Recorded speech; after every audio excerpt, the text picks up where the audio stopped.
Hey guys, welcome back to the Courageous Nerd YouTube channel for another interview. I'm Connor, and joining me today is actress Jessalyn Gilsig.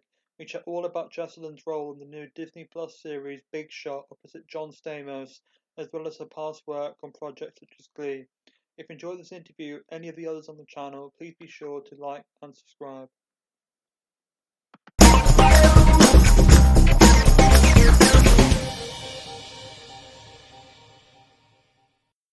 Welcome and thank you for taking the time to do this. Thanks for having me. I'm excited.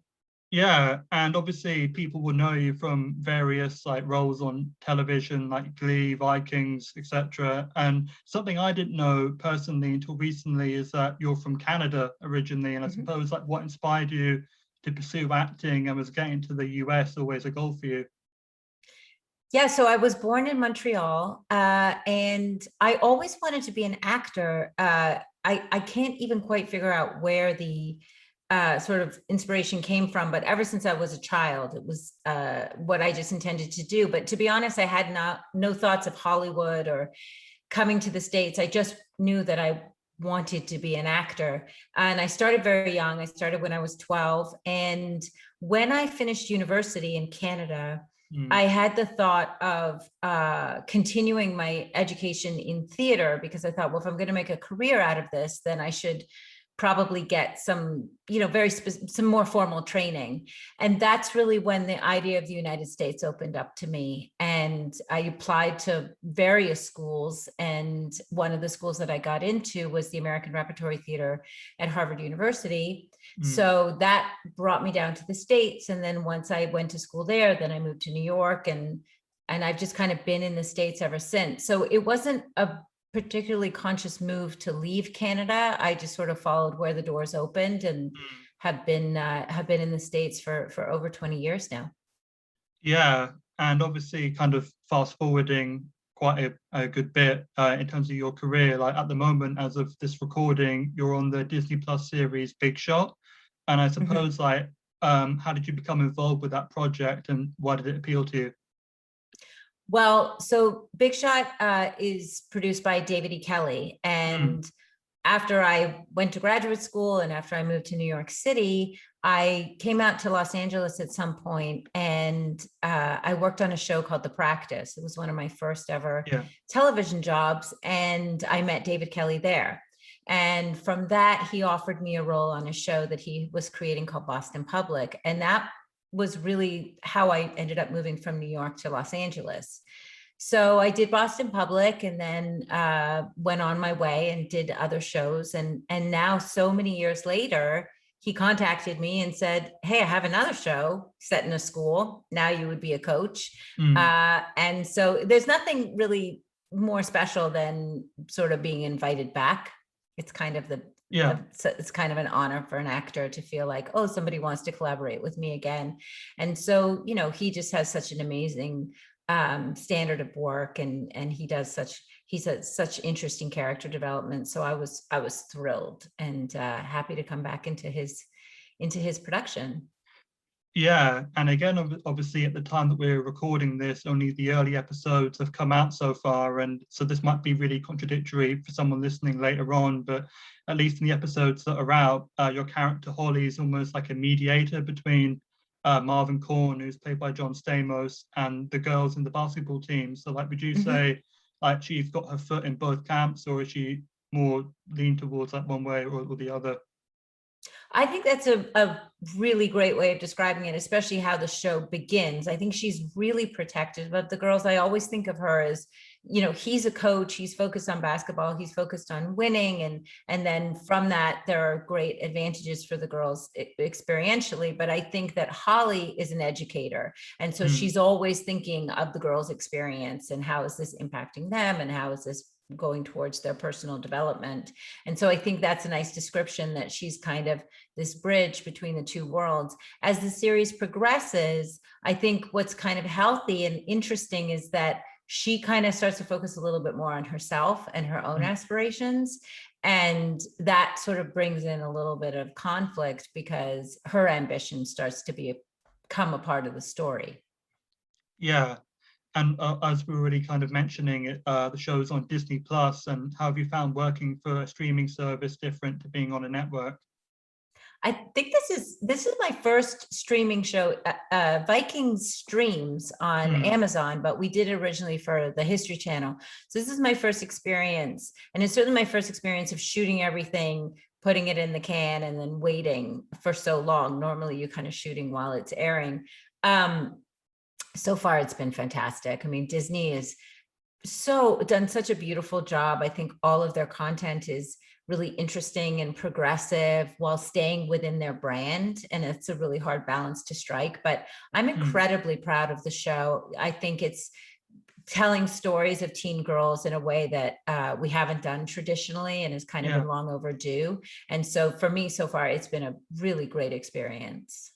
Yeah, and I suppose in terms of the actors on it who were known, like well known going in, there's yourself, there's Yvette Nicole Brown, I mentioned John Stamos. So like, how did you find kind of working with those like similar performers with the same kind of experience as you going in? I was just saying this morning, actually, I was talking to my daughter and I was saying, you know, we were so lucky because the three of us have a very similar approach, which is that we're very positive, enthusiastic, and I think kind of grateful, you know. And so John is amazing. He's dynamic, he's invested, he's relentless in his standards and the standards that he holds himself to, and then that sort of bleeds out to all of us. And then Yvette is the same. I mean, she's the gold standard for an actor, and I just sort of like bring up the rear, but I feel very lucky because sometimes you will work on a show and you'll feel like either people are only invested in their own experience or they're not even that invested. It's not the show they want to be on. It's they just don't want to be there. And the three of us really, really want to be there. And that makes a really big difference on the day-to-day. And I was saying too, I think that that's part of what people are picking up on. I think the love and the kind of authentic care that people are feeling coming off the screen is because that's what really happened. We really care about one another. We also went through the pandemic together, you know, and that created a bond, I think, for the entire cast. And I'm really glad that that's sort of playing out and the audiences are picking up on that emotion. Yeah, because I mean, as a side note, it's not something I planned on asking, but you mentioned the pandemic, and I believe wasn't there like a big, I mean, it was a much longer shoot, like from start to finish than you initially anticipated, wasn't it? So. Oh my gosh, it took us 3 calendar years. We started in October of 2019 and we finished in February of 2021. It should have taken us 4 to 5 months and it took us 14 to 15 months. Wow. So it was long. We got shut down a few times. We had people get sick. So it was stressful. And then of course, these young women they're young. And for a lot of them, it's their first job. Some of them were away from home. So we felt very protective of each other, like everybody did during the pandemic. And then we just happened to be experiencing it in the workplace. And then, you know, it was also new to everybody. And we were protective of our crew. We didn't want people to get sick. We didn't want people to get hurt. So yeah, it was, it's funny to think of it now as a memory because it was very intense at the time. Yeah, and I suppose like how was picking the story back up then when you got back in terms of remembering, in terms of like your headspace, where was Holly, where I left her, and then coming back to her then? That's really hard. You know, that's just always hard in TV. Everything melds together. We were on a group chat and somebody said, what happens in episode 4? I can't remember. It's the nature of shooting television anyway. But, you know, the good thing is, it's the combination of the set and the wardrobe and the other people that does a lot of the work for you. So you kind of step into that gym and the game starts and it kind of transports you back and it's as if no time has passed. Yeah, and I suppose you mentioned the girls who played the Sirens, the basketball team, and I mean, you kind of touched on it a bit already, but like, how was your experience of working with that group, particularly, I suppose, the 5 who are regulars on the show, but I mean, there's an overall group as well. Yeah, that's a good point. Well, so for the 5, it was great. They're all so individual, and they're all kind of have such individual voices, and it's always fun to work with young talented people because they're not jaded, they're really excited to be there, and they bring a lot of interesting elements to their performance. I always think of I think Tiana, who plays Destiny, she's got a rhythm that I've never really experienced in an actor before, and that's really good to kind of keep you on your toes and be like, wow, this is coming at me in a different way.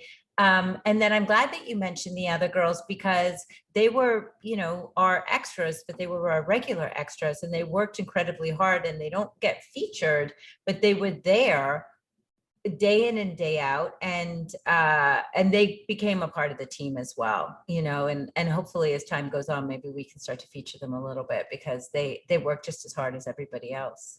Yeah, and obviously in terms of another character who was, at least as of where the series is now, outside of the team, Emma, played by Sophia, and I suppose as a kind of what I was saying with Holly being kind of like a mediator, both of them are kind of approaching talking sense into Marvin from different angles. And do you think they'll have any kind of like commonalities going forward with that different, or like the similar kind of roles they play in his life as of now? It's interesting. As of now, we have a little bit of crossover later in the season. And I certainly, like you say, I think Holly counsels him a lot on kind of not giving up on his role as a parent. And there are a few really interesting storylines along that line that also involve Destiny, and where Holly kind of, like you said, brings in this voice. But I'm always complaining, I want more time with the girls. So I'm hoping that I get more scenes and more interaction, more opportunities to play with all of them. Yeah, and it's actually something I'm like genuinely curious about, because obviously the show is about like Marvin getting this position at the school, but like in terms of like Holly's background, was she someone who was hired as the assistant coach, or did she work at the school and they asked her, would you mind taking that? Like, was that something that you found out about at all, or was that explored later on?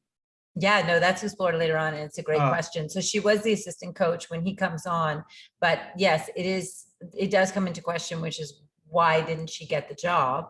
Why wasn't she promoted? And also just kind of why was she looked over? And she's a basketball player. We learned that she played basketball in high school as well, and that will become part of the storyline. But it is a fun thing that we get to explore, which is, why didn't they look in-house, and why did they look past this woman who was perfectly qualified, different qualifications, but still qualified to take over the team? Yeah, and obviously, we've mentioned the pandemic, and it's difficult at the moment right now to be out on the street. But if you were out on the street, like Holly would be a pretty like good character to be recognized for. And I'm thinking back to your days on Glee, when maybe not so much like that. So I mean, it's something like that, kind of like a double-edged sword, because like you've got this this gig on a Fox network show, but at the same time it's this character that is written to be unlikable. Like, how was that back then? Well, I don't take it personally. I mean, first of all, I think I always think that, if I'm really honest, I think that that's very driven by gender. I think people really react to women who make unpopular or amoral. I think we have a lot of male anti-heroes, and we all kind of love to hate them, or we love them. And I think with women, a lot of the time, people just get turned off, like, oh, I hate her. And so I'm perfectly happy to take on those roles, and to try to kind of get under people's skin a little bit and get them thinking. The funny thing about Glee is that I feel like Glee has had a second life with Netflix. Yeah. And a whole new generation has started to watch it. And Terry gets a lot more support the second time around. And I always thought, listen, she's kind of an odd person, but she's not wrong that her husband is flirting with another woman at school, that woman is flirting with her husband. We think we're pregnant when the show begins. Like, Terry, her approach was flawed, but her motivation was sound. And so I never had a problem with Terry. I'm more, I I always think we paint women as if they're like, they never have a dark thought, but that's obviously not true. So I'm happy to take on those roles. And I like the controversy. I think it's fine. Yeah, I mean, it's an interesting thing because if Terry had gone to like a magazine and this had all been written down, because obviously you're inclined to support Will Schuester because he kind of drives the show, but or who people would side with if they just read it without knowing any of the wider context, or even, you know, if it was mostly Terry's side of the story. I think that's a great point. Sure. Yeah, I thought it was funny that and I do find on the second sort of life on it, people do reach out and say as much and say, hey, wait a second, why? I mean, Emma was so cute, and she was so adorable, but that man is married. Like, step off, So I didn't mind. I don't take that stuff personally. I think if people are talking about you, that's a good thing. And I'm here to entertain. I'm not here to be liked. I'm here to tell a story and be an entertainer. Yeah, and I'm not sure if a lot of people who are watching Big Shot would put this together, but John Stamos was also on Glee. And like, did you meet him back then, or was Big Shot the first time you met him? No, the first day that I met John actually was the first day that Holly meets John Right. on Big Shot. I mean, I literally did that scene where I walked in and I shook his hand, and that was my first day. And it was a bit of a whirlwind. I was like, where am I? And who is this guy? And so that was like pretty authentic. But no, we never crossed paths on Glee, even though we both appeared. Yeah. Yeah, and I suppose aside from Big Shot, are there any other like projects you're able to talk about? Nothing I can really talk about right now. I have a couple of things that I'm actually developing, which I'm really excited about. But I don't want to say anything until it's real, because that's too Hollywood, Yeah, and I suppose obviously then in a more general sense, what you're hoping to accomplish with the rest of 2021. Wow. Well, I'd like to see my family, because I haven't seen because they're in Canada and because I'm here in the States. I haven't seen my parents and my sister and my nephews for a year and a half. So the first order of business, as soon as my daughter's out of school, is we're going to meet up. They're actually going to come down to the States because the quarantine laws are so restrictive in Canada. So it'll be easier for them to come down here. So that would be probably the first order of business. And then beyond that, I think like all of us, I'm just sort of so glad to be coming out of the pandemic and able to connect with friends and just be sort of appreciative of what we have and the fact that we've come through this. And we're all really, really hoping that we're going to get a second season on this show. So we'll see what happens, but that would be really nice. Yeah, so that was actually all the questions I had written down. So maybe in closing, is there anything you'd want to say to the people watching Big Shot and what they can expect going forward? Yeah, I mean, I just want to say that I'm so grateful. When you shoot a show, it was the same with Glee. It was the same with Vikings. Any show I've ever done, you work in a vacuum and you have no idea if this is going to connect with an audience. And you really hope that it does, but there's nothing to say that it will or it won't. You just don't know. People think that people think that we knew that Glee was going to be so successful. We had no idea. I remember shooting the pilot and we thought, well, I like it, but I don't know if other people are going to like it. And it's really the same with Big Shot. We tried to do something that was really genuine and came from sort of true emotion and true care and true heart. And we also really wanted to tell stories of teenage girls that wasn't focused on boys and wasn't focused on social media and wasn't focused on all the things that people tell us teenage girls are about, but it was really focused on them as individuals and their own personal ambition and drive in life, and doing that through sports. And it's just been, I can't describe what it feels like, that moment before the show launches and you think, will anybody care? And the fact that people have, and that they've responded, and the feedback has been fascinating. I mean, I've heard from women who played sports in high school. I've heard from men who are coaches in high school. I've heard from kids, obviously, so many kids, so many parents. And so just when a show connects with an audience, it's the greatest feeling. And so I just say thank you. Yeah, and then I guess thanks to you for taking the time to speak with me today. Take care and stay safe. Thank you. You too. Be safe.